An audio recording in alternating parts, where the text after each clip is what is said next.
কানাডাতে ক্রিসমাস শুরু হয়ে গেছে 2 মাস আগেই। একদম সব দোকানগুলাতে সবকিছু সাজানো, বাসার বাইরে গেলে দেখা যায় যে অনেক বাসায় লাইটিং করা, ক্রিসমাস ট্রিগুলা লাইটিং করা।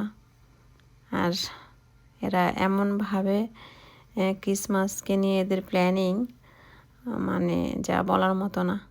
কিন্তু আমাদের ঈদে এখানে এবার কুরবানি ঈদ করার সুযোগ হয়েছে, কিন্তু ঈদে কিছুই বোঝা যায় না যে ঈদের কোনো আমেজ নাই।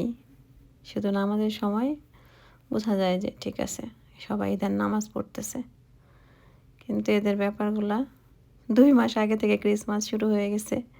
সব জায়গায় শুধু ক্রিসমাসের আইটেম, ক্রিসমাসে যা যা লাগবে সব কিছু একদম।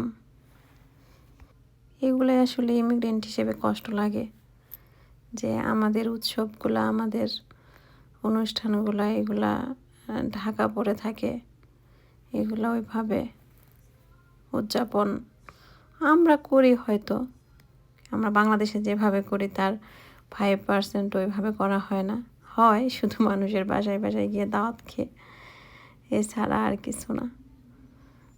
সবচেয়ে বড় কথা, আমি কোরবানিতে দিন বের হয়ে দেখলাম কোথাও কোনো মানুষ নাই, কোনো কিছু নাই।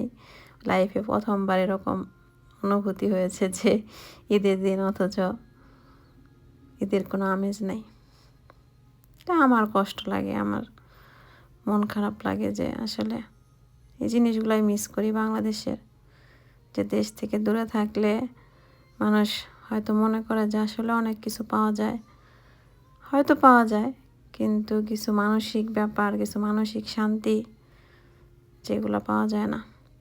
আর যখন এগুলো দেখি যে এদের সব সেলিব্রেশনগুলো এত মানে বড় আকারে হয় বা এরা এইভাবে করে, তখন সত্যি খুব কষ্ট লাগে।